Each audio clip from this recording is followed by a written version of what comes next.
ஹே பாட்டி ஒண்ணு தொடங்கட்டுமா, அதிரடி களப்பட்டுமா, கேம்பெயின தான் திறக்கட்டுமா, மைக்க கையில் எடுக்கட்டுமா. ஒரு நிமிஷம், நான் சொன்னேன் ஷாம்பெயின தான் திறக்கட்டுமான்னு சொன்னேன். ஷாம்பெயினா?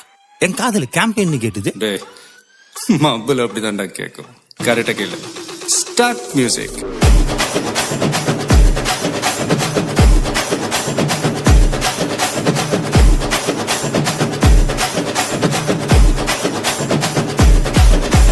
பாட்டி ஒண்ணு தொடங்கட்டுமா, அதிரடி களப்பட்டுமா, ஷாம்பெயின தான் திறக்கட்டுமா, மைக்க கையில் எடுக்கட்டுமா. இடி இடிச்சா என் வாய்ஸ் தான், வெட்டி வெட்டிச்சா என் வாய்ஸ் தான், குட்டி மக்கத்தான் நம் கூட்டணி, பாட்டி விட்டு தான்